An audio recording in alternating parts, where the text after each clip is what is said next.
of educators. Are you an educator who finds it difficult to engage the Gen Z learner? Are you finding it a challenge to make full use of technology for teaching and learning? Are you of the belief that good instructional design means that we need to upload text and presentation materials, videos, and quizzes onto a learning management system? Or are you still teaching all your classes using video conferencing systems? If so, then FreeJu is the place you should be at. FreeJu is a community of educators by educators. Here, you can network with educators from all around the world, collaborate on projects, exchange ideas, access the best competency-based professional development courses which help you enhance your pedagogical and technical skills as a 21st century educator. Learn to use digital tools which enable you to design your lessons easily and quickly, and so much more. Join more than 100,000 educators from more than 35 countries and get access to a wide variety of competency-based professional development courses which you can complete at your own time and at your own pace. What's more, the courses are available in several different languages and come with CPD units and certificates. No matter if you teach children at a preschool or an elementary level, or at a high school or tertiary education level. Even if you are a corporate trainer training adults, we have professional development courses for you. So what are you waiting for? Sign up for early access to FreeJu version 2 today at akadasia.com and get in queue to receive a free lifetime membership for FreeJu. What's more, if you sign up today, you will even receive access to 10 professional development programs for free. Sign up today. Visit www.akadasia.com and join FreeJu, the global community of educators. Welcome to FreeJu, the global community of educators. Are you an educator who finds it difficult to engage the Gen Z learner? Are you finding it a challenge to make full use of technology for teaching and learning? Are you of the belief that good instructional design means that we need to upload text and presentation materials, videos, and quizzes onto a learning management system? Or are you still teaching all your classes using video conferencing systems? If so, then FreeJu is the place you should be at. FreeJu is a community of educators by educators. Here, you can network with educators from all around the world, collaborate on projects, exchange ideas, access the best competency-based professional development courses which help you enhance your pedagogical and technical skills as a 21st century educator. Learn to use digital tools which enable you to design your lessons easily and quickly, and so much more. Join more than 100,000 educators from more than 35 countries and get access to a wide variety of competency-based professional development courses which you can complete at your own time and at your own pace. What's more, the courses are available in several different languages and come with CPD units and certificates. No matter if you teach children at a preschool or an elementary level, or at a high school or tertiary education level. Even if you are a corporate trainer training adults, we have professional development courses for you. So what are you waiting for? Sign up for early access to FreeJu version 2 today at akadasia.com and get in queue to receive a free lifetime membership for FreeJu. What's more, if you sign up today, you will even receive access to 10 professional development programs for free. Sign up today. Visit www.akadasia.com and join FreeJu, the global community of educators.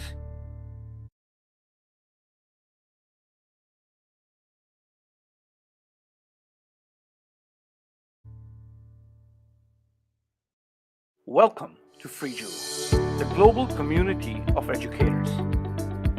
Are you an educator who finds it difficult to engage the Gen Z learner? Are you finding it a challenge to to make full use of technology for teaching and learning? Are you of the belief that good instructional design means that we need to upload text and presentation materials, videos, and quizzes onto a learning management system? Or are you still teaching all your classes using video conferencing systems? If so, then Freeju is the place you should be at. Freeju is a community of educators by educators. Here, you can network with educators from all around the world, collaborate on projects, exchange ideas, access the best competency-based professional development courses which help you enhance your pedagogical and technical skills as a 21st century educator. Learn to use digital tools which enable you to design your lessons easily and quickly, and so much more. Join more than 100,000 educators from more than 35 countries and get access to a wide variety of competency-based professional development courses which you can complete at your own time and at your own pace. What's more, the courses are available in several different languages and come with CPD units and certificates. No matter if you teach children at a preschool or an elementary level, or at a high school or tertiary education level. Even if you are a corporate trainer training adults, we have professional development courses for you. So what are you waiting for? Sign up for early access to Freeju version 2 today at akadasia.com and get in queue to receive a free lifetime membership for Freeju.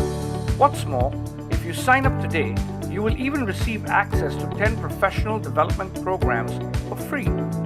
Sign up today. Visit www.akadasia.com and join Freeju, the global community of educators. Hello and a pleasant day to all of you, our friends from all around the world. I'm so excited to be with all of you again this afternoon here from Manila. And we have friends from all around the world. It's amazing. We have about around 70 or 80 countries. Over 6,000 of you are joining us today. So in fact, I was looking at the YouTube chat. We have some friends from Japan, konnichiwa, ohayo. And of course, we have some friends from Colombia, hola, welcome, ¿cómo estás? And of course, our friends from Jakarta, Indonesia, we have friends there too. And of course, our beloved Philippines, hello, and our friends from Singapore as well. All over the world, it's just amazing, the power of technology bringing us all together at this time. Today is actually one of our special installments of our Fireside Chat series.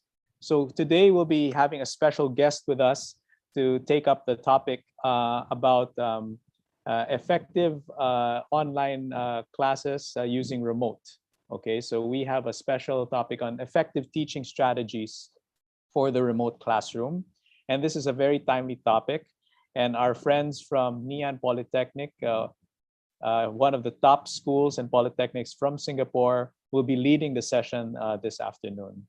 So without further ado, again, I'd like to introduce myself. I am Roy Paton, one of the co-founders and Philippine country manager for Akadasia Singapore. And I'd like to introduce my co-founder who will be introducing our friends from Ngee. He has over 30 years of experience as an entrepreneur, media technology and educator specialist and expert. And we're very lucky to have him introduce our friends from Ngee Polytechnic today. I'd like to welcome in my co-founder and CEO of Akadasia Singapore, Mr. Nilesh Bhatia. Neil? Hey, Roy. Good afternoon, everybody. It's good morning, good evening from wherever you are. It's really, really awesome to see all of you here today. And thank you for taking the time out of your busy schedules to be here with us. And I hope that, as always, we are able to provide all of you with substantial learning, which you can take away and deploy it in your own teaching and learning strategies. Today, we're going to be talking about effective teaching strategies for the remote classroom. And we have with us our friends from Ngee Polytechnic.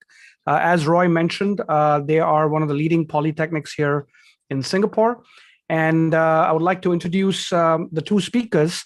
The first facilitator that we have is Miss Lin Fong, who's the Director of School of Humanities and Social Sciences at Ngee Ann Polytechnic. She's a progressive trainer with over 15 years of experience in education and specializes in general education, arts education, and literary programs. Lin has a strong repertoire of teaching and training techniques and is a two-time Ngee Ann Polytechnic School Teaching Award recipient. She has also received the Ngee Ann Polytechnic's Academic Development Award, the Platinum Award for that. So she's going to be here with us today. Hello, Lin. Can I request you to switch your camera on and say hello to the audience? Hi, good afternoon. From where I am, I'm Lin and I'm from Singapore, and I'm so happy to be here. And thank you, Akadasia, for inviting us. Thank you, Lin. Also, along with Lin, we have Mr. Yong En, who is an instructional designer and a lecturer at the School of Humanities and Social Sciences, which is again part of Ngee Ann Polytechnic. He comes today here with us with over a decade of experience working as a webmaster and designer for both private clients as well as for international chain in the hospitality and services sector. Yong En is one of the chief instructional designer at HMS and provides training, consultations, and advice to more than 100 teachers to convert their face-to-face materials into remote learning materials. Yong En is also a recipient of the Ngee Ann Polytechnic's School Teaching Award. Hello, Yong En, and we are so happy to have you here with us today. Hi, and welcome from Singapore. So glad to have everybody here today to hear us share our experiences. So thank you once again, both Lin and Yong En. We are so happy that Ngee Ann is part of this initiative to bring out the best in teachers, not just within Singapore, but literally around the world. We are basically have the audience today from more than 80 or 90 different countries, if I'm not mistaken. So I'm sure they will have a lot to learn from your experiences. So having said that, Lin, the stage is yours. All the best and take it away. Thank you. Thank you. Thank you, Nilesh. Good afternoon again, and Lin here, and I'm really happy to be given an opportunity to share with you some of the strategies that the School of Humanities and Social Sciences, HMS for short, adopts when we do remote lessons. So 2020 was a very interesting year, and it really tested our abilities and my own abilities as an educator. As someone who has always been teaching mainly face-to-face lessons, it was very challenging to switch to home-based learning initially.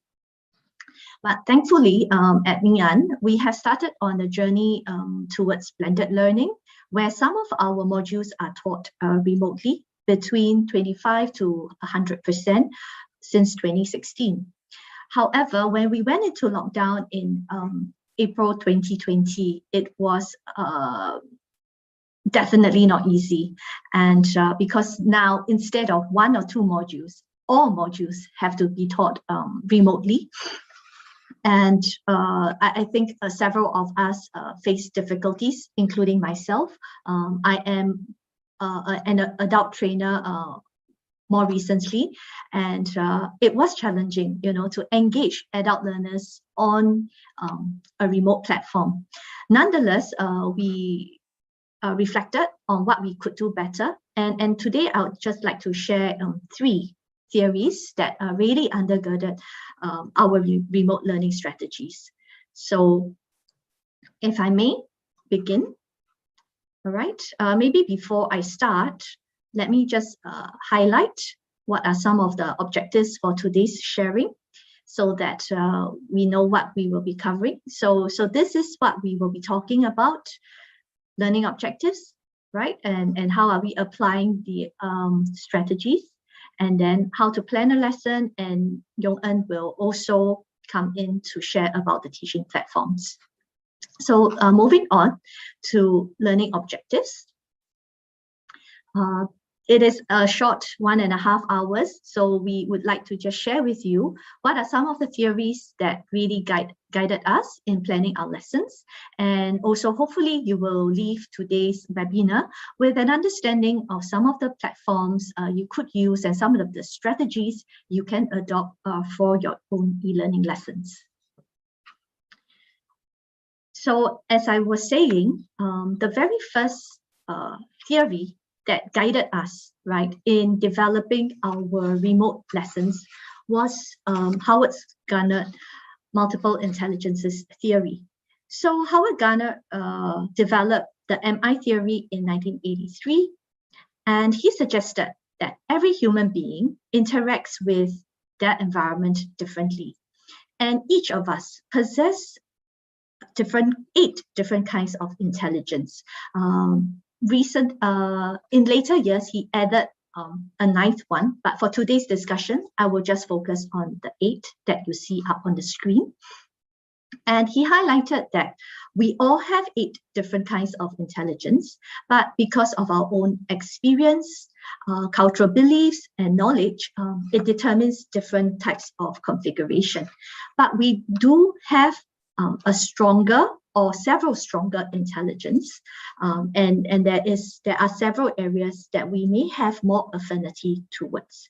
But I also would like to highlight that it doesn't mean that if you are strong in one area of a particular area of intelligence, you will be weak in another. Another thing that I would like to highlight is MI is not a learning style. In fact, Howard Gardner had actually written a piece of article stating that it is not a learning style. It is really just the different types of intelligence in a person, right? And really, when we look at Howard Gardner's MI, it is to help us understand that our students may have stronger areas or maybe stronger in different areas of MI. And it helped us to engage them in different ways and in ways that they may learn best. So he also advised that we should individualize our teaching for our students as much as possible. So there isn't a one-size-fits-all. And at the School of Humanities and Social Sciences, we try to do that in our lessons. We we try to have an understanding of how each of our students learn, where which area of MI they may be strong in, and we then develop our lessons accordingly. And in an online lesson, you have to take note of how your lesson will reach out to many, many students. And therefore, the online lesson which you develop and create will have to incorporate the different types of MI in the lesson. So for example, if you look at the musical intelligence, right, you need to acknowledge that you may have students in your class that may be music smart. And in your lessons and in the lessons that you plan online, you need to think about putting in music, right, or a rhythm that may capture their attention. And this would help them to respond better to your learning materials. You may want to include some multimedia presentation so that it will be more immersive for your music smart students. If you look at the bodily kinesthetic type of learners, these are students who like to experiment with their hands. And what you need to do here is to provide them with a very hands-on lesson. It's a bit difficult, right, to have hands. How do you do hands-on lesson online? You may have to design games which allows them to do click and drop, where they are actually using their body to learn. This will help them to be more engaged with the lessons that you have developed. For example, interpersonal MI. These are students who love collaborative learning. So when you are designing lessons online, you need to bear that in mind that some students like to learn with others. So are you developing content that allows them to interact with others? Are you using online discussion forums to allow for that collaborative learning to take place? Conversely, on the other side, you would see intrapersonal. And these are students who are more self-smart. They are very self-aware. They know what they like, and they are very attuned to themselves. So for such learners, scenario-based learning would be great for them because they are reflective. They can learn on their own, but at the same time, they may like to share. They're learning with their classmates, and your lessons will have to take note of that.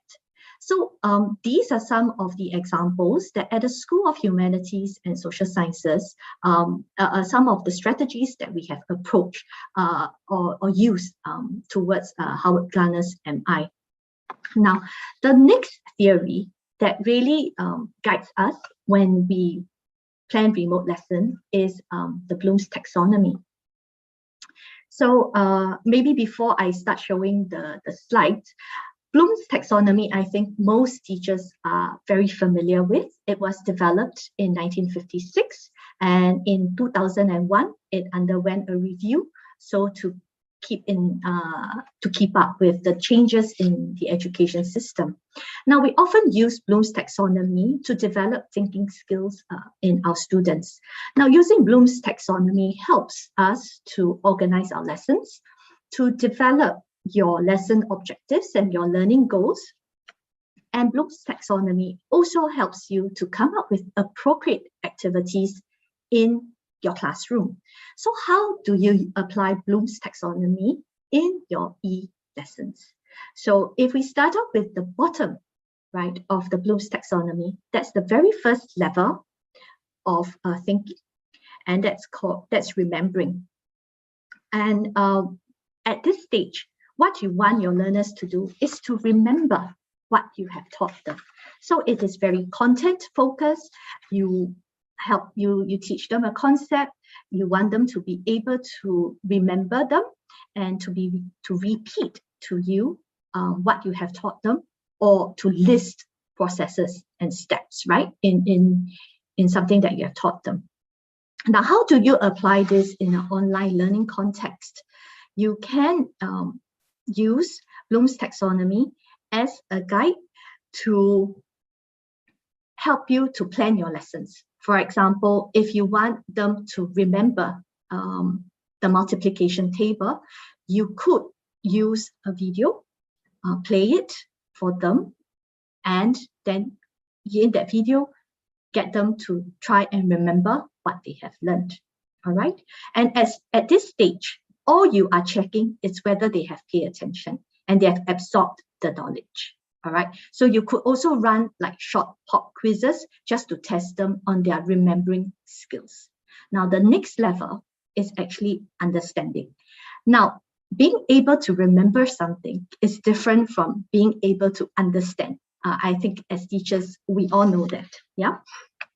And for learning to be impactful, it is not enough for our students to remember. They have to understand. And at this stage, you would want to check if your students are able to translate or to explain in their own words what you have taught them and what they can remember. So in e-learning, you can use testing tools to help you to assess for your own students' understanding. Now, once students who have remembered and understood what you have taught, we move on to the next stage in Bloom's taxonomy, and that's applying. Now, when students can understand, they will start to apply. And if you want your learners to pass this level, you may have to ask things like, what have you learned? Demonstrate an occasion where you can apply this knowledge. So in e-learning, applying learning is if you are able to test for application of knowledge, you know that you have done your job as a teacher, and your lesson has been effective. Okay, and you could come up with exercises or case-based scenarios to allow students to apply their learning. And you can have them work collaboratively to tackle some questions where they need to apply the knowledge that has been taught.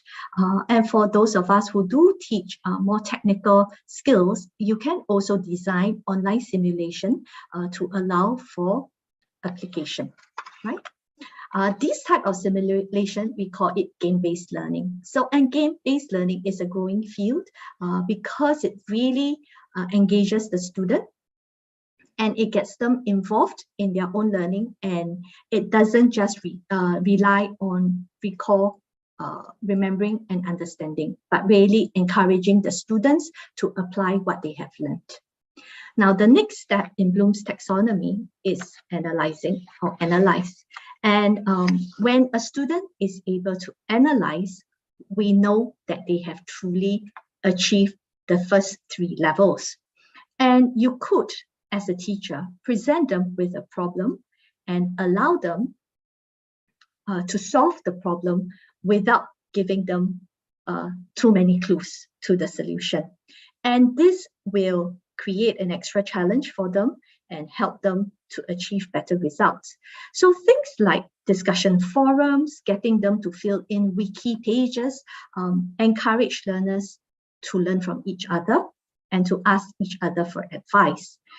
This allows them to offer their own insight and also gives them a chance to express their own viewpoints. Yeah. And the 5th step is evaluate.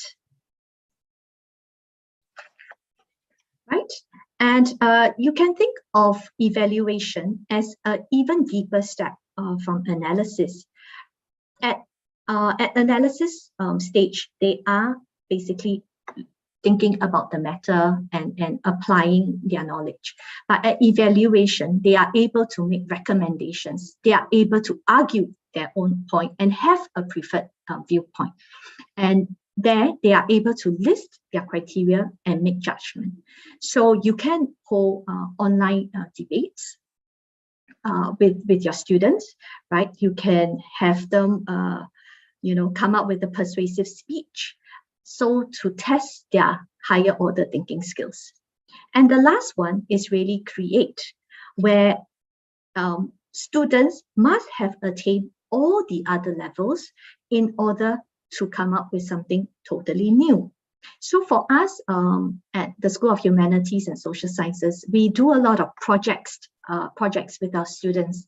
And what we hope to see really at the end of each module is a creation of a product or a writing of an essay. So we have got our students to create videos when they are on their own, and they upload onto an online sharing platform such as Flipgrid, and where other students can go in to look at the videos the students have created, and they can comment on it and again learn from each other.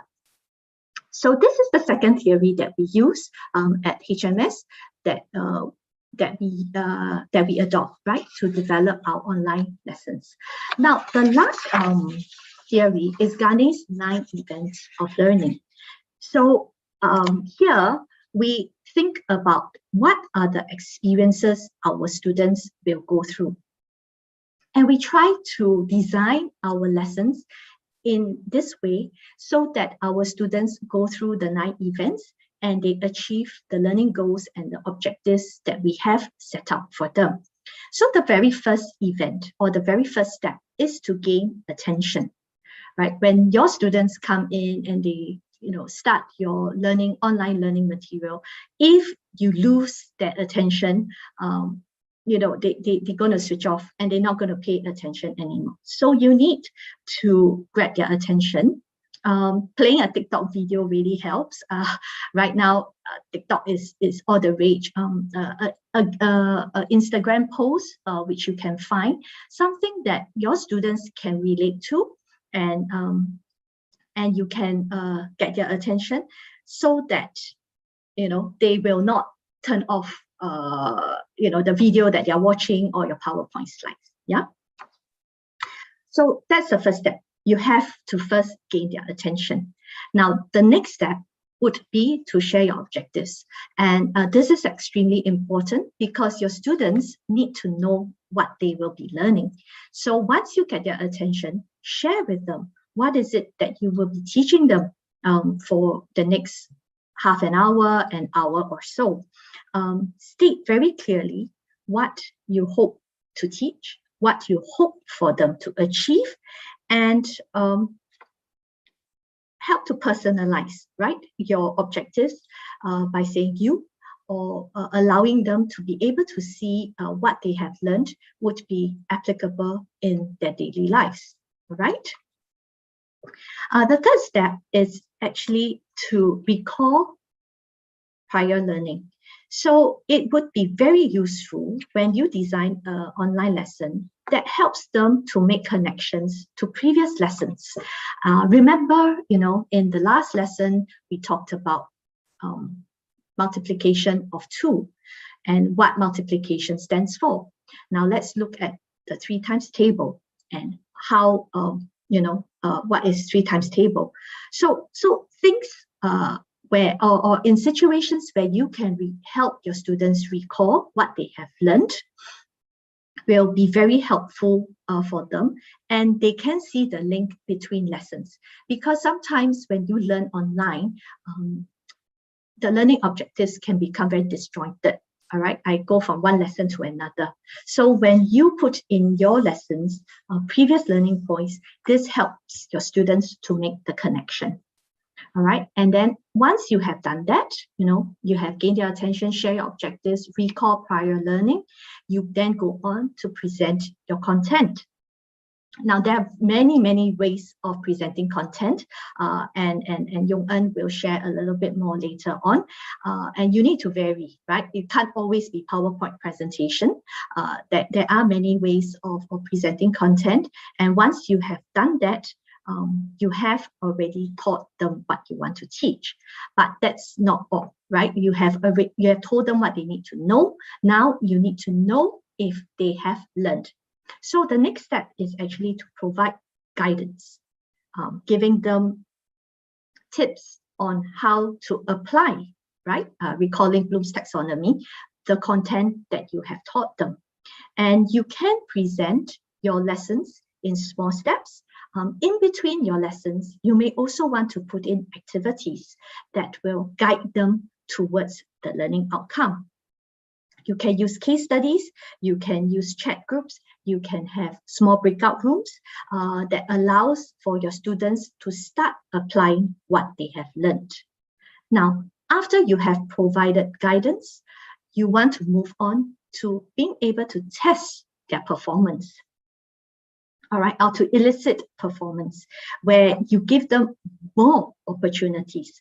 So in HMS at the Polytechnic, we have generally 2 types of lessons, at least at HMS. So we have lecture, where we have, it is more teacher directed, and we share the content. And then we have tutorials, and that is where we really allow number 5 and number 6 to happen. All right, where we give them chance in tutorial to show and apply and analyze what they have learned. And we have done tutorials online where students, because it's in a smaller group, they are able to have a more lively discussion with each other. They work with real world examples and real life case studies to start applying the theories that they have learned. So provide guidance and elicit performance is rather similar, but if you look at provide guidance, it's really you guiding them, right, at the first step. And then 6 is where you leave them on their own to try and work out solutions on their own. Now, after they have attempted to apply the knowledge, you then want to provide feedback. Okay, so feedback is formative. Again, in the Polytechnic, we have a chance to give feedback very quickly. because of our tutorial format. We look at our students, they give presentations, we listen to their presentations, we work with them for 2 hours on different tutorial questions, and as they work through those questions, we are giving them timely feedback.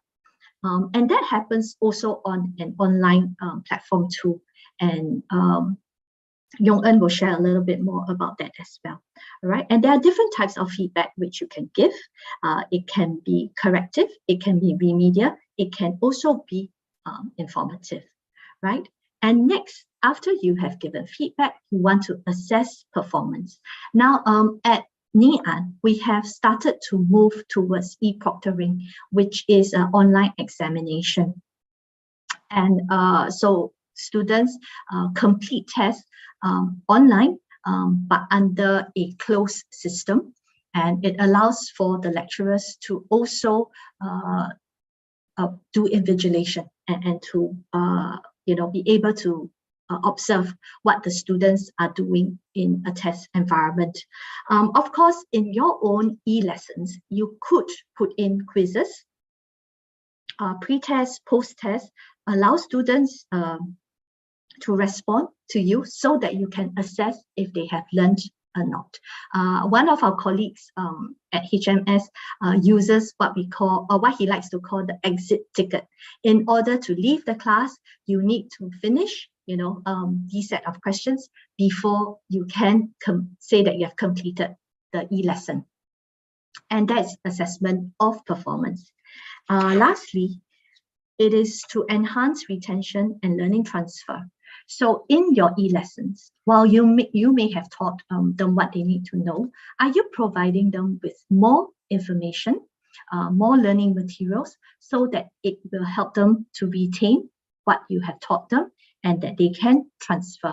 And this one looks at setting perhaps assessment that are realistic, that are real life, so that they can apply, create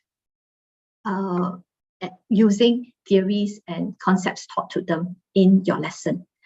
And that's what I have to share. These are the 3 theories that really guides us when we design our online lessons in the School of Humanities and Social Sciences. I will now pass the time on to Yong-En, who will take you through some of the platforms he has been using in his lessons and how he has been guiding my colleagues in designing their e-lessons. Yong-En?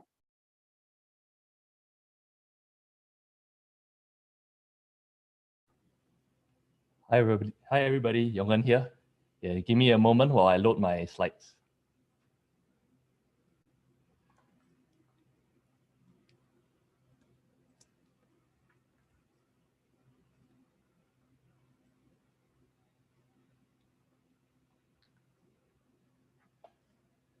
All right. So this pause of slide loading is probably very familiar to many of you who present. So good afternoon, everybody, or maybe in different parts of the world, it might be morning or evening. So the remote learning classroom can seem very daunting. And there are many, many tools out there that we can use. But you know what's common among all of us? Well, we are all teachers. And that's something that doesn't change, no matter how the tools change. So our job remains the same. We want to make learning effective. And from this presentation, we can see that although we are using new tools, the concepts of teaching and learning, the strategies we use to plan the lesson, they remain the same. So today, I'll be much more sharing about the mindset and my teaching approach while using digital tools, instead of just demonstrating the tools themselves. So again, we think, what's our aim as teachers? Is it to make learning fun? Yes, that's important. But I think more importantly, we want to make learning effective. Right, now's the Euro 2020. I was just watching the Spain-Italy match this morning in Singapore. And you think about it, all these footballers, during their training, it's not always fun. right? When they're doing interval sprints, they're waking up very early, or when they are managing their diet. There's a lot of repetition and practice that isn't always fun, but it's effective. And they reach the world level of players, then things start to get more fun. Or for example, if my kid is learning piano, right, and working on a piece of music half an hour just to get it right, it's not always very enjoyable. Or sometimes, for my students, I teach art criticism. They look at a dance piece or a music piece over and over again. They listen to the piece of music over and over again just to pick out the components of that piece of music to analyze. Right? It's not always the easiest, and it's not always an easy task or fun task. It's hard work. Yeah, the fun comes later. When you start to master the skill, things start to get easier, and you can apply, analyze, and create a bit more effortlessly. So our aim is always skill mastery. So I would like to talk in terms of knowledge and skill development. And this is across all ages, right? From a small toddler to a teenager or to a 80-year-old octogenarian. Right? If you learn something, it's always skill mastery, and it always starts with knowledge. You start with knowledge, you understand the concept, you understand the theory, and then you develop the skills where you can apply, can analyze, and create. And everyone in education and every course is set to equip our students with knowledge and skills, and hopefully is to gain a deeper appreciation of the world and also play their part with their skills to build up the world we are living in. So with that in mind, let's see how we can understand and take advantage of teaching and learning remotely, while understanding its shortcomings and limitations so that we can handle it strategically. So first, I want to introduce two different modes of remote lesson delivery. One is the synchronous lesson, which is like now, where everyone is present and online at the same time. It's connected via a virtual call or perhaps a live stream. And the second is the asynchronous lesson, where digital materials are provided for students to complete at their own pace, but by a certain deadline. So before we go to the technicalities of each mode of delivery, I would like to address the bigger challenge of remote teaching, and that's physical presence.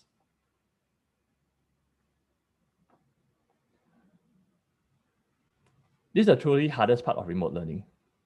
Not just the missing presence of their teacher physically, also the missing presence of their friends and their classmates.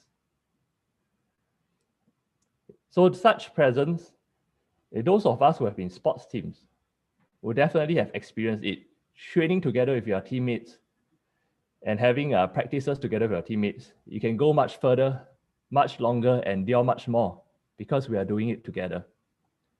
But now, during the pandemic situation, everyone in their own homes away from each other, everyone just facing a screen on their own, the dynamic of togetherness is much harder to develop. So, don't underestimate the power of showing your face. Now you can see my face, but I can't see all of yours. So in class, in younger children, typically it's less of a problem because they're actually quite enthusiastic to see their friends. So like my kids, right, they are below 6 and they are on Zoom. And when they go on Zoom, they wave to all their friends, wave to the little squares on the screen, and they say goodbye to their friends and say hi to their teachers enthusiastically. But unfortunately, as kids grow older, even just 10 years old, they start to become, I don't know what the word to put it, but they don't want to show their face. Yeah. So let's address the first issue, and that is showing face or not showing face. And the answer is showing your face is very significant, and it leads to very good outcomes. So fortunately, I had some friends who teach in schools where it's a rule to turn on your cameras when you're attending virtual lessons. Yeah, if they do not do so, or they turn off their cameras halfway without any valid reason, they're considered absent.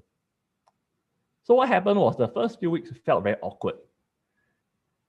It was very uncomfortable seeing your face and being in class. But after a while, it became second nature, and people started to get familiar with that, and they become not so sensitive to having their face on screen. And over the whole semester, they start to see the value of it. Because it says this: we are all here together and we are all ready to learn. We are not hiding behind our screens doing our own thing or sleeping. So it's a very subtle social attitude that is infused into this virtual learning experience. So if possible, encourage or mandate your students to turn on cameras during synchronous learning. And it also helps us as teachers tremendously. I'm sure some of you have sat through classes or meetings where everyone's camera is off, right? Because we call that Zoom fatigue, enough of showing face or saying the face. But actually in your mind, you're wondering, is everyone really there? Or is everyone just, locked in but doing their own things? You don't feel as connected. Sometimes you look at your black screen of the student and you wonder, are they taking their morning nap or their afternoon nap? But with the camera on, you can see their faces and you can see their reactions. And you can get a sense of whether they understand what you're saying and whether you're getting too boring, whether I'm getting too boring, or whether I've been interesting. They laugh at the jokes, although, in Zoom, there's a delayed laughter. So here's a photo of my class, a recent one. So I know most of you, I have my students' face projected on screen. So where I stand will be over here where the chair is. There's a whiteboard on this side. The whiteboard on this side is where I actually teach. So yeah, in this lesson, I didn't teach using slides. I teach using the whiteboard. So I find it easier to draw my maps and to link points with the whiteboard. And I look at my students on the screen over here, and I know they are listening to me and I'm talking to them. So it really makes a tremendous difference in the teaching and learning experience.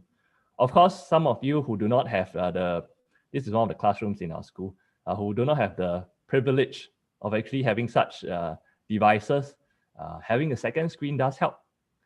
Or actually, when I was at home, I connected using my laptop to teach, and on my other device, like another laptop or another phone, I connected to the same meeting to see everybody's faces. So it really helps because it gives me a sense of whether what I'm saying makes sense to the students. So that's on building presence during synchronous lesson. We really need to build presence because we are all in our little homes and it's not easy. However, in many parts of the world, away from cities, the internet connection is not that good. I believe some of you here do experience those difficulties. It's literally impossible to run synchronous lessons because your students have very weak internet connections that drop out. They can't hear you speak. There's lag. So what can we do? There's still the second option, which I use myself too, and that's asynchronous lessons.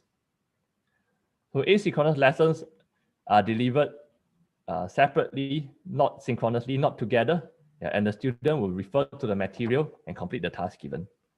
So how do I, as a teacher, build rapport when I can't meet them directly? So I can record videos.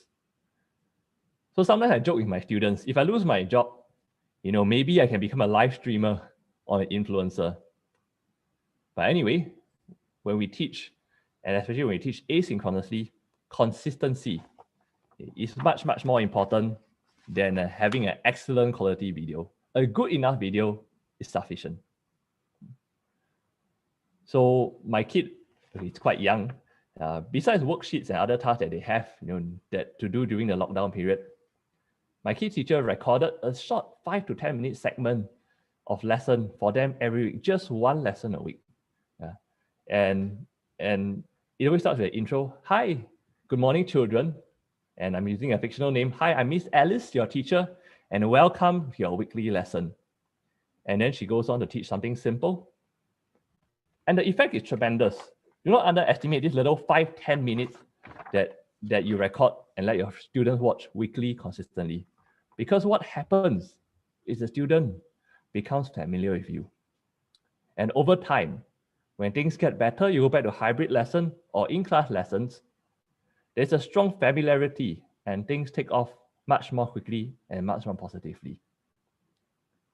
Of course, if their internet service allows, you can also consider creating weekly activities on platforms like Flipgrid to get your students to record 10 to 30 seconds video response for a certain task. Or it could be just a weekly reflection of what they learned. Or it could be a weekly reflection of how they have been at home. So the advantage of that through Flipgrid, and when they post their videos and you can watch them, you start to know them too. So videos are actually very important in building presence. Even a 10-second, 20-second, 30-second video, it makes a big difference. And anyway, just a quick note on technical equipment. If you have the budget, you can buy a wireless mic. I have one here. I'm not sure if you all can see it. Yeah, it's a little wireless mic, but this is about 200 Singapore dollars, about 150 US dollars. It's not the cheapest thing. The best thing or the cheapest thing that you can use is actually your earpiece mic, the one that you use to connect to your phones. Yeah, those usually come free with your phones, and they have very, very good audio pickup. And I use that to record my videos. You can do a selfie and you record yourself talking, or you can plug it into your computer. One thing to note for those using wireless earbuds. One thing to note for those using wireless earbuds. The phone video recording does not work with wireless earbuds for some reason. So for me, I use Zoom or Microsoft Teams to record. I use my laptop to record. I start a Zoom meeting with myself and I press the record button. And then you record the video. Or those of you who have Microsoft Teams, you can also record yourself talking. So you have a meeting just with yourself alone, with myself alone. I record what I want to say using my earpiece mic. I might present certain things if I want to share my screen for PowerPoint. And then with that, I'll upload it to YouTube in an unlisted video so it doesn't get public. And I'll share the link to my students. I might post the link in their learning platform so that they can see my weekly updates. For shorter clips, you might consider Flipgrid, and that's a pretty good option also. And importantly, when you are using those video systems or synchronous learning systems, always test out the functions with your friends or colleagues or family. Click around and see what things do. And sometimes you can even ask your students, your good student, to help you. Like, you run a meeting with them and you test out certain things and you ask them, how is it showing up? Is it showing up well? Is the video playing? Is the audio playing? And truth to be told, kids are actually very, very fast in picking up functions online. Perhaps it's because they like to press different buttons that are available on screen. Yeah, my 5-year-old child has more than once taught her teacher some key functions in Zoom, where to click certain buttons to activate certain things, especially when her teacher was facing technical difficulties. And I've seen her classmates recommend alternative options that are available on Zoom for the teacher to conduct certain polls or lesson responses more effectively. And also when you teach synchronously, it's very helpful to assign 1 or 2 students for each lesson to have the role of the audience view checker. I call it the audience view checker because these students who are assigned that week will make sure that everybody can see your slides and everyone can hear you. So we have heard stories of lecturers and professors who had their mic on mute throughout the whole lecture. All the students are desperately trying to call the teacher on their WhatsApp or on their phone, but the teacher has kept the phone because they want to be professional. So for the whole 1 hour, the students were hearing nothing, and all they saw was the lecturer's voice, mouth moving. So you don't want that to happen. So every time we have a synchronous lesson, we always assign students to be the audience view checker, and they have a direct line to you, whether via WhatsApp or some other platform, so that they can contact you and inform you if the mic is not working, or the screen is not showing, or the video has no sound. And moving further, sometimes you can even assign students to be in charge of taking note of students who drop out of the connection. We know that not every student has a very good internet connection, so sometimes we will assign the group leaders to take care of students, to update us on whether some students got disconnected halfway and they can't get back. So all these assigning of students to different roles actually give them a sense of ownership of the lesson.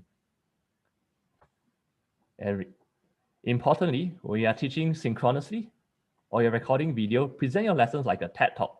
Keep it short, keep it sharp. Usually 5 minutes, 10 minutes, or the most 15 minutes is a good length of time to present your lessons. In between each set of short clips or short videos, you can have tasks assigned. It could be a quiz or little tasks for them to do or reflection. So be sharp and concise in your delivery. So this is my setup. This is my setup for my video recording. I have a desk lamp over here, and this is my mic, this is my laptop. So you can see that I'm running Zoom. I just took see me taking a picture. Yeah, so I'm running Zoom and my mouse and my laptop, and this is all I use for recording. Okay, now as some countries exit from various stages of lockdown, we move towards this concept called hybrid lessons. So what we have is we have lessons that are partially delivered remotely and partially done in class. So some are done asynchronously via digital platforms, while other segments of the lessons are done in class with tasks and group activities. So it does give us the opportunity to maximize the benefits of both in-class and remote lessons. So let me use a module I teach as a case study. So I have a case study. One of the topics that we cover was visual design. So we have weekly videos. So in this module, we have weekly videos that we create for the students, that I create for the students. So it's about 3 to 5 videos of 5 to 10 minutes each. And after each video, which is the subtopic, there's a quiz of about 4 to 6 questions to make sure they remember the lesson. Okay, so that will be the remote learning segment of the lesson. And then in class, they'll be doing tasks. It's almost like a workshop. The students, based on what they learned in the previous week, will find resources like fonts, images, or decide on the color. And as their tutor or their teacher, you can walk around the class and provide necessary guidance to elicit their performance, to give feedback on their design and teach them how to improve. So this is very good because there are many advantages of it. So let me show you the slides first. So this is the simple view of how the remote learning lesson works as an introduction. And then there is a series of videos that they can watch, and then followed by quizzes that they have to respond to. So so each quiz after each video is about 5 questions, roughly 5 questions, not too many. And they have to get 100% correct before they can move on to the next video. So they can try again until they get the correct answer. And when they get a wrong answer, at the end of the whole quiz, they'll figure out, they'll be shown us the correct answer so they can remember. Yeah. And then after that, they have to try again. Okay, so importantly, sometimes we do give clues. This is for another topic. So it's very important to give a quick feedback to explain to them why they have gotten it wrong or what might be a right answer. Okay, so this helps them to understand why something is the right answer and not just remember it as the right answer. So the advantage of such an approach is because the content that is being delivered, right, the concepts of design is the same for all the classes. We have 10 over classes, and we don't need the teacher to repeat the same thing over and over for each class. And also, for some students who might have some design background, they will learn much faster. And some students who don't have such a background might take a longer time to understand and digest the info. So what they can do is actually watch the videos at their own pace and own speed. And if they need to repeat a section, they can rewind the video and watch again. And with the quiz after every section, this also advantages over a lecture in school because they can try until they get it correct, and then it ensures that they internalize the key principles of the knowledge taught. So we see that just a change to a remote delivery has many advantages in delivering the content, and it overcomes key inefficiencies of a long lecture. This also frees up lecturers to give specific guidance and to elicit the performance of students. Right? Having the students do the design drafts in class is also more efficient because the tutors or the teachers can walk around in class and respond quickly to what they see. Right? If they are doing their design in their own homes, in their own computers, it is much, much harder for the tutors to actually have an overall view of what all the students are doing. Right? Every time they want to look at the students' work, they got to ask the student to share a screen or send a screenshot, which is a very, very time-consuming process. So this hybrid method of lessons, where in school there's almost like a workshop and task completion, and at home there's content understanding and learning, is a very good balance of teaching and learning. So when we teach courses, we always look for the win-win combination of hybrid approaches. However, having said that, doing a hybrid approach is not always easy. It takes time to develop content for the video. So using my lesson as an example, it really takes a lot of time. So content research for a topic easily takes 1 day, 5 to 8 hours. And then the planning of the lesson flow, to find good examples, to write the scripts, to do out the slides, that's another 5 to 8 hours. Thereafter is recording and editing. So if you have very clear slides for a 30-minute total video, about 5 different videos, right, usually takes about 1-2 hours. But if you need extensive video editing to insert some examples, right, it takes up to 4 hours per lesson just to record the video. But of course, the advantage is that once you record it once and it's good, you can always use it for the next year. Yeah. Then after that, you have to set quizzes. So for 4 videos, you have 4 quizzes of 5 questions, 6 questions each. Easily takes about 3 to 4 hours. Yeah, do not think that quiz setting is an easy process. It is not easy because you think of what you need them to learn. You think of the correct answer, and you have to think of good, wrong answers. So that the wrong answers will reveal their misconceptions about the topic. Yeah, so this is very important to have good, wrong answers. And then after that, you have to think of the hints and clues you want to give when they get the answer wrong. Yeah.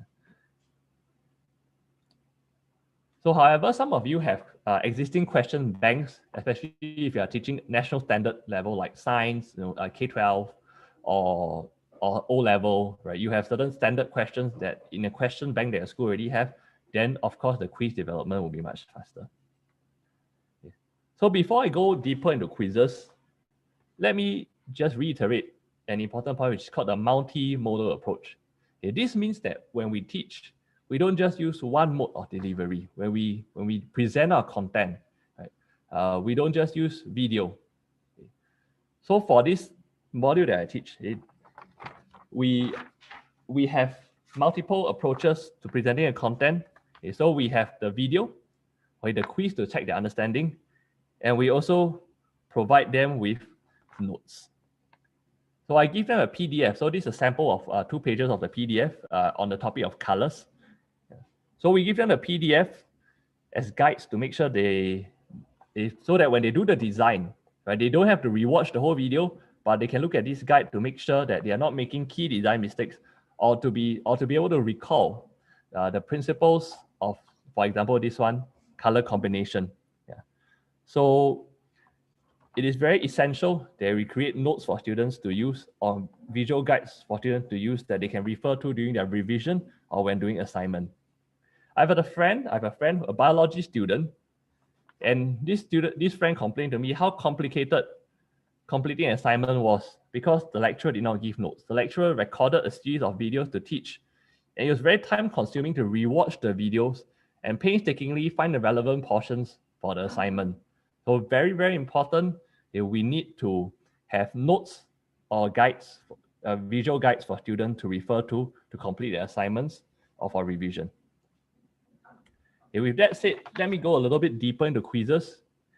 Okay, for some reason, I don't know why, I used to look down on quizzes. I think they were too easy and they're pointless, but actually I'm wrong. It is actually very, very helpful in cementing fundamental knowledge of students, and which is very crucial because this base fundamental knowledge is what they later build on in their analysis, in their evaluation, in their creation. So it's very useful for subjects where they need to remember a large amount of information. For example, in science, like chemical reactions and equations, okay, or the steps of photosynthesis, right? How the different chlorophylls, different kind, chlorophyll A, chlorophyll B, how it reacts. Okay, all these subjects, they need to remember a lot of concepts and content. Okay. Quizzes are very important because they help them remember the correct information. Or cells and its functions, or the organelles inside the cell, how do they work, how do they look like? Right? These are very important information. They are the base information that students need to build on. So quizzes are useful for that. It's also very useful for subjects where you need to apply key concepts like mathematics, economics, and such, right? Where you have to do calculations, or even language where they apply grammar and things like that. Right? This allows for students to repeatedly practice their skills to make sure they know how to apply the concept effectively. So some important things to take advantage of when running quizzes. So this is where remote learning or digital tools give you a significant advantage now when running quizzes. So when I talk about quizzes, often I'm just talking about simple multiple choice quizzes, 4 options and 1 is correct. Or maybe multiple options, a few are correct, and they will select the correct ones. So the first thing to take advantage of is the self-marking mechanism. So it saves time. So the simplest way is to use a Google form and convert it to a quiz, right? And then just select the correct answer and type in the hints, right? So the self-marking mechanism saves time. It doesn't, instead of them handing the work to you, you can just look through and see that they have completed it. So the approach that I take myself is I tell them you have to score 80% to pass or 90% to pass. So what they have to do is they have to retry the quiz until they clear it. And it really helps them internalize the knowledge they have. Secondly, you need to give hints. Okay? The hint mechanism is very important. Many of the platforms that allow quizzes allow for hints, which means when the student get the answer wrong, they'll give a clue, or they'll give a guiding statement so that the student can understand the correct concept. So hints are very important. They do take time for you to input in the system. They do take time for you to think of what's the best way to give the hint, but it's very, very useful in this. And thirdly, quiz statistic report. Right? It takes note of common errors and misconceptions. Right? It tells you which questions most students get wrong or more students get wrong. Okay? And it helps you focus on this so that you can remind them, or perhaps it might be something that I taught wrongly or I taught with lack of clarity. So that's why the students are misunderstanding. So in my next lesson, right, I can clarify with them so that they learn and remember and apply the correct information. So this is very important for you to get a sense of how your students are doing, especially for teachers with a lot of students of many classes, or many classes where there are students who are taking the common module. For subjects where the teaching team already have a large bank of questions, especially for those that are of national standards exams, you can consider gamifying it. There are 2 that I do recommend at the moment. It's called BlueCat and GymKit. Let's see what I have the images. Yeah. Okay. So they integrate your questions. So you just fill in the questions that you want them to ask their students, okay, and then they convert it to a gamified process. Okay.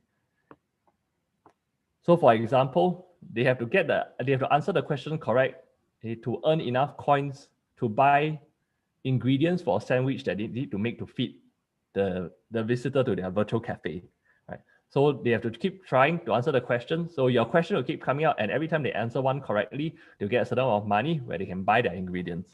So this is actually very addictive. I tried playing them myself. I played one on color theory. It's very addictive. I spent half an hour to an hour just playing, trying to get to the higher stage. So it is actually quite useful. It does cost money, not too expensive. Yeah. And one good thing is it can allow questions to repeat. So when the student gets a question wrong, you can set up that the question comes again. So over time, the students will start to get the correct answer and to understand the correct concept. So there are other platforms for quizzes or responses. There's GoFormative, right? So GoFormative is something like this. It allows you to see your students' response in real time. I actually use this in my face-to-face classes. So I ask a question, and then I ask them to key in their answer. So I say, okay, now I'm at question 2. And then they'll key in their answers, and I, on my teacher's computer, am able to see their responses to the questions, each and every of them individually. So it's very good, because normally if we ask students to respond in class, in sequential order, we can get 1 or 2 students or maybe 3 students to respond to a question. But whereas using such a platform, you can have a response from all your students.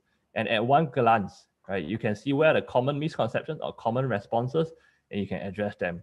And one advantage of this is if they are shy about wrong answers, there's a function to hide the names. So you can actually see on my screen now that the names are hidden. So you can just discuss the answers without embarrassing anybody. So this is pretty good. I use this in class, but I also use this virtually. So when I ask my students to have answers to a question, so the advantage of this is to the same question, you can see all the answers. And with that, you can draw certain conclusions or certain summary that you can address to the students in the next lesson. This also helps the student to feel more involved in the lesson, because if you ask just one student to answer, then the rest are like, okay, some of them might switch off. But now, for every question, every student has to answer, they can be more engaged and more involved.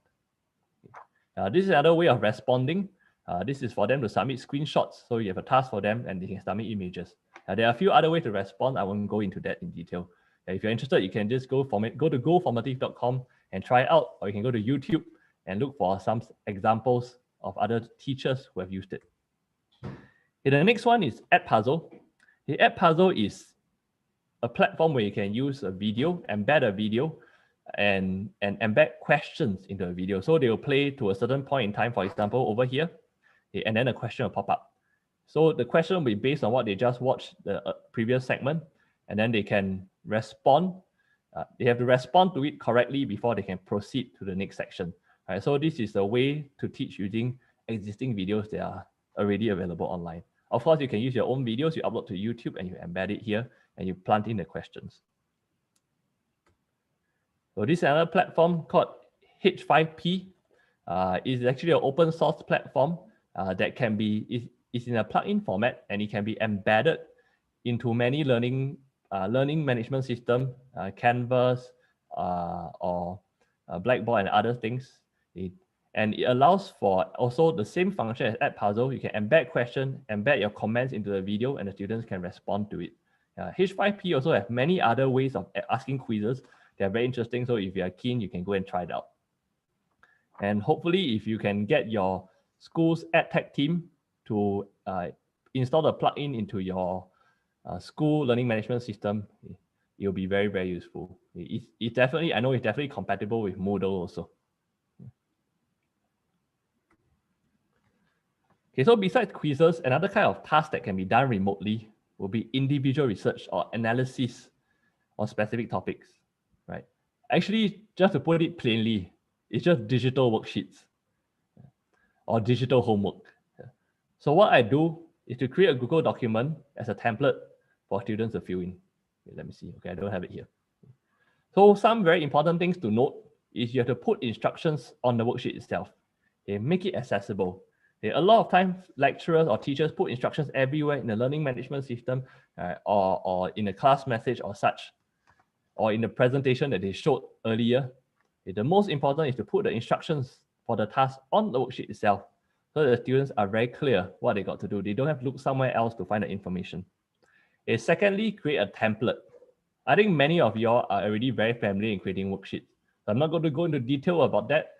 You can create templates, so make sure you have template. You can draw boxes using tables and things like that for students to respond. Okay, so it helps them not miss out any point that you want. So that is the advantage of giving a template for them to fill in.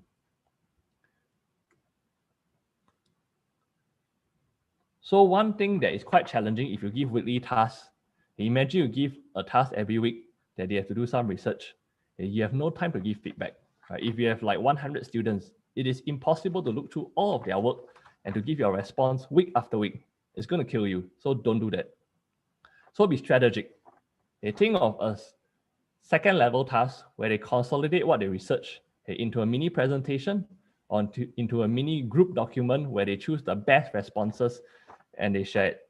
So from a class of 40 students, it will shrink to 8 groups. And with that, it makes it much easier for you to look at the information and make comments.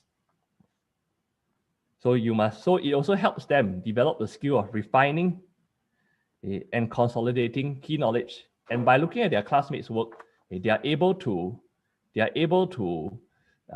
see what are the good responses their classmates have given, and to be able to learn from that. So this is good learning from each other. Hi, Young, and I just want to interject here. So we have just a few minutes. Do we still have a few more slides before we go into the Q&A? Yeah, about 3 more slides. Okay, fantastic.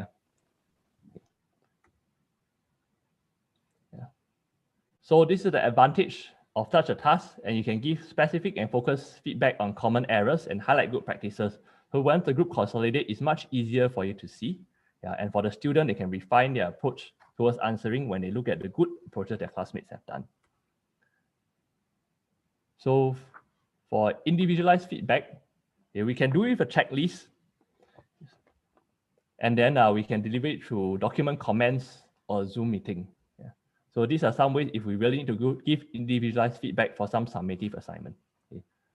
So through that, we can highlight. So when I give feedback, I will always highlight the most significant errors that they got to correct. And for students who are doing well, I do give 1 or 2 pointers for refining their work. So all in all, consistency is very important. One thing to take note of is that we got to keep our structure consistent. Week to week for the same module or the same subject, we always have the same way of delivery. It's a video quiz, video quiz, video quiz, we stick to it. Or it's a video task or a set of slides or documents followed by a task. We keep it consistent so the students would see the predictability of the lesson and not having to spend too much mental effort trying to deal with new tasks, new types of tasks every week. So we have to keep it consistent. And also very importantly, the platforms that we use, be selective. I would suggest limit to 1 or 2 platforms for the module or the most 3 platforms. Because for every platform that you ask the student to use, they got to log in, they got to sign up. And when it's too many, it gets too confusing. And as a lecturer, you also don't know where to find this information. If week 1, I use Edpuzzle, week 2, I use Go Formative, week 3, I use H5P, right? My students' works are distributed over different places. It's very hard to consolidate them. So be selective, choose the most commonly used platforms, the 3 best platforms to use, and live with what it can do and what it cannot do. So ultimately, right, the approach to remote lessons is the same as how we teach lessons in class. You plan, you develop content, you let the students practice, and then you give feedback. The only difference is we're just using a different set of tools. So I don't want all of us to feel that it's very daunting to teach remotely. The concept is the same, it's just that the tools are different. So it takes time to master a digital tool. So for myself, even I think I'm quite tech savvy. It still takes at least about 2 runs of my module to solidify my content and to get familiar with the feedback and the type of tasks I'm giving my students. So do not be disheartened if you feel like you're only taking a baby step or just doing one thing to develop the digital or the remote teaching component of your lesson. So my encouragement is this: take 1 step at a time, and over time you keep getting better at using the tools. Then just a little extra at the end. Those of you who are keen can screenshot this. So these are some of the platforms I do use quite extensively in different modules. I think they're quite good. Some have free versions, some need to be paid. So those that need to be paid, you have to be strategic, decide as a school or as a department. If more lecturers or teachers are going to use it, then it's worth paying for it.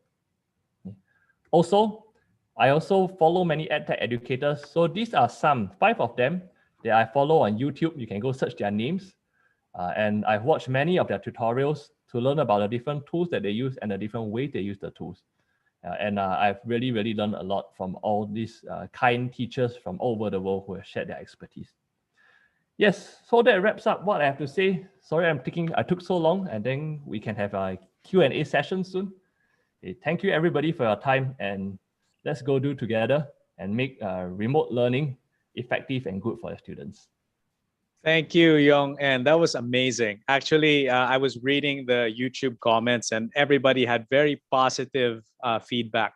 They found the discussion super informative and very thorough. Thank you again so much, Yong and Ms. Lin, for nice discussions. As you guys are looking through the comments and questions, and you can choose which ones you would like to answer, I'll just go ahead and kind of give some short shout outs or greetings to some of our friends from all over the world. Again, earlier I mentioned Japan, konnichiwa, Ohio. Friends from Colombia, hola, ¿cómo está? And our friends from Jakarta, hello, apa kabar? Our friends from India, namaste. Vietnam, Xin Chao. Australia, good night, mates. Malaysia, hello, apa kabar? And Thailand, Sawadi. And we have a couple of friends also from Rwanda, Bangladesh, and Cambodia. So it's really quite a global audience we have today. Thanks so much. We also noticed that some of the comments, there was a lot of feedback regarding the video fluctuation. And that's understandable because given the internet speed and connectivity and the stream, it really varies. some suggestions would be you can increase your video quality on YouTube so you can view it more clearly. And also, if you would like to kind of rewatch these sessions, they will be available on YouTube still, so you can rewatch. And furthermore, you'll be able to access this content and further advanced courses and other materials, slides, etc., on the FreeJu platform itself, as we work with partners like our valued friends from Ngee and Poly to offer this kind of content for you. Okay, so I hope that answers most of your questions. So Young and we have a couple of questions from LinkedIn, from YouTube, and from Pigeonhole. So right now, just a time check, we probably have about 10 minutes for questions before we wrap up. So maybe we can choose maybe 1 or 2 or 3 questions if we have time. Okay. I'm looking at some questions here. Hold on, let me share the screen. Give me a short moment. Sure, no problem. Okay. We also have one question from LinkedIn for Miss Lynn. Okay. So there's one question that says, students clamor about group projects because of uncooperativeness. Is it fair to avoid group work during the remote setting? Okay, this is a very hard question to answer. I think the best approach is to get your team, to get the students to clarify their roles, who is doing what, yeah, and then if it is possible, yeah, to split the roles clearly so that they can assign each other parts to do, and then as a teacher, you can keep track of who is not contributing. I think it's normal, even in face-to-face classes, there are certain students who do not contribute. So I guess we can have the same kind of approach when we have such a student to advise them to put in more effort and stuff like that. Okay, cool. Thanks for that. Lynn? Yeah, so maybe at this point I'll jump in. I think there are several questions regarding differentiated learning on an online platform, and I think this is related to the question that we've received at LinkedIn about the disadvantages. So it can be difficult to have a lesson that meets everybody's needs. In my own experience, when I teach the adults, that is a challenge. So if I may answer the question about one of the disadvantages regarding the theories would be Howard Gardner's MI. Because to be able to address all 8 intelligences, it's going to be difficult in one lesson. So you would have to have a variety of lessons that reaches out to different students at different point in time. There isn't a one-size-fits-all. I think as teachers, we hope that there's one strategy that we can use and it will definitely hit everybody. But unfortunately, that is not the case. And I'm sorry, I don't have a magic potion that can, address that. But I think when you alternate and you did use different varieties of tools, as Yong-En had shared earlier, you will, to a certain extent, engage 80 to 90% of your students. So I hope that answers some of the questions that we are seeing on Pigeonhole. I'm not sure if Yong-En is very busy checking with his students about other questions. Not sure whether he has anything to add with regards to this. Yeah, I guess while Yong-En's kind of looking at that, there's also one question for Miss Lynn. Let me just look for it here. I posted it in the chat. Oh, okay. So the disadvantages of 1 to 3 models. I guess just to kind of also summarize that, we also kind of saw from the discussions today that it's a good insight, like Yong-En shared, that it took him about 2 or 3 runs of his module before he kind of solidified the lesson, right? Yes. So even as you are kind of experimenting, you don't have to use, let's say, all the intelligences or all the frameworks. No. You can pick like a few and try it out. And then as you kind of do a particular run, you kind of get the hang of it and see what's most effective with your learners. Yes, so when I teach my students, I try to suss them out a little bit in the first lesson, get to know, how they respond, because you would have students who don't like switching on their cameras. There are those who don't want to participate, but you mix them around. So what I do is I never let them stay in the same group. I move them around. So after the first day or so, when I have a chance to observe my students in action, I start to switch them around, and I get them to try out different things. So, when we teach, it's never about, I plan the lesson this way and it's going to go smoothly. I think in my years of teaching, that has never happened. And I always have to be thinking on my feet and responding very quickly to your learner's preference, what they want, and how you can engage them. So I also saw that there are quite a number of questions about students not wanting to switch on their cameras for many reasons. I think it's okay if they don't want to switch on the cameras, especially if there are connectivity issues, or they are in learning environments that may not be conducive. But you want to encourage them to ask questions. And in my opinion, Singaporeans don't like to ask questions. But when I'm teaching online, in fact, I see a lot more questions being asked in the chat function, because it removes that stress from them. So, as teachers, we need not insist that they must switch on the camera and ask a question, just like being in a physical classroom. Encourage them to ask questions via Pigeonhole, through the chat function in the platform that you're using. And I think that's good enough, because you are engaging them already. Great, thanks. I guess we have time maybe just for one more question, Yong En, before we wrap up. Do you have one particular question you'd like to tackle? Okay, let's see. Why it's so hard? Okay, maybe one question that I see quite that came out. Let me share the screen. Okay, so this question says collaboration for students engaging activities is really challenging. Yeah, so I think it is about a positive rolling effect. So we have to make the parameters clear. How are you going to collaborate? What are you going to find out? And what are you going to produce at the end? So maybe it's a mini presentation or a mini pitch. Yeah, so once the students start to see the outcome of what they will do together, then they'll see, oh, there's value in that. Yeah, so that is how I position it. So at the first run, at the first time they're doing, they might feel there's nothing. But once they see their product, there's a sense of pride in what they have done.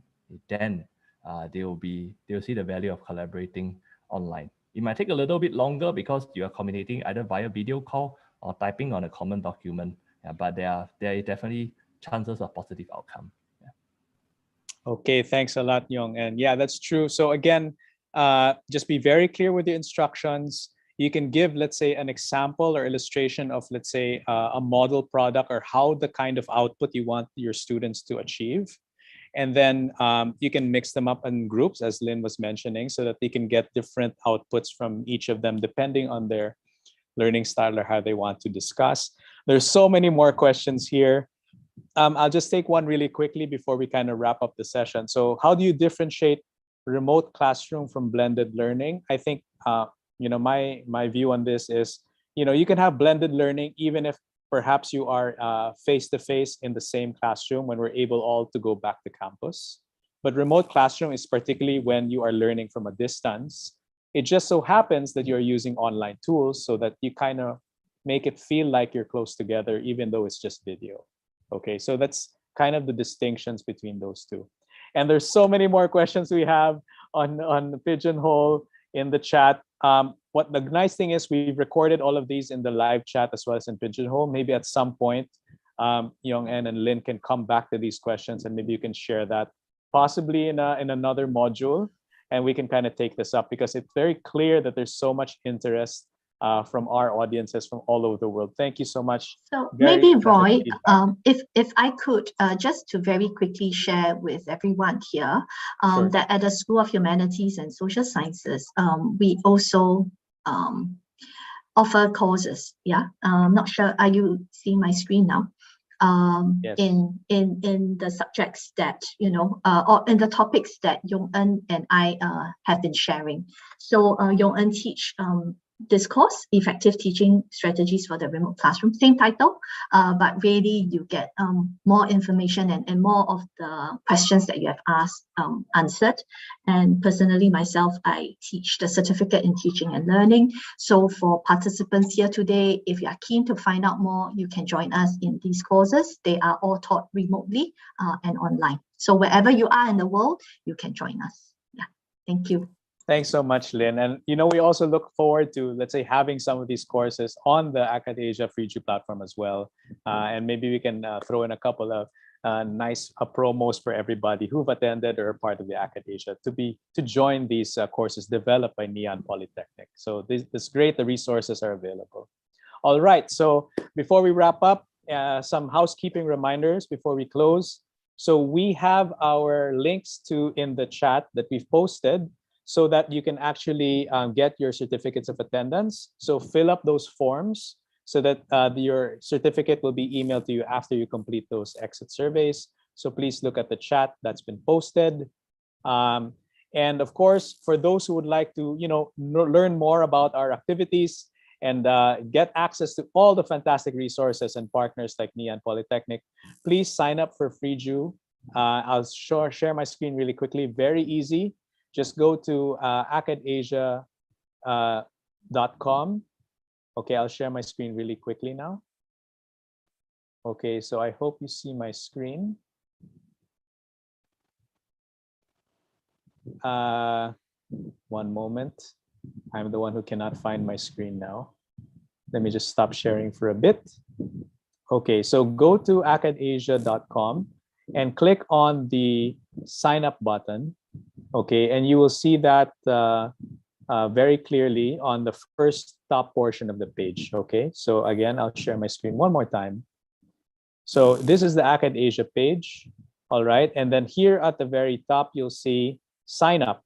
So just click here, and then you'll see the sign up button. So just fill up this quick form, and then just enter the referral code Akadasia 2021 or AKA 2021 and sign up. And then once you do this, you'll get access to 10 free courses as part of your free membership as you join with us. And plus, you'll be able to access further professional development courses, CBT accredited, as well as resources from our partners such as Ngee and Polytechnic in future. All right, so don't forget to sign up. And next week, we have, I think, another webinar. So that's we'll see you again next week, next Wednesday for another one. Please don't forget to sign up so that you can actually join that. That's about critical thinking and how do we encourage critical thinking in our learners? How do we design our engagements so that they can actually think more critically? So don't forget to catch that. Again, on behalf of Yong-En and Lynn, and of course Neil and the entire Akadasia crew, we're very happy. Thank you so much. Goodbye. See you again next week. Thank you so much. Maraming salamat, daghang salamat, terima kasih, arigato. There's so many grazie, merci. See you again. Bye-bye. See you next week. Thank you.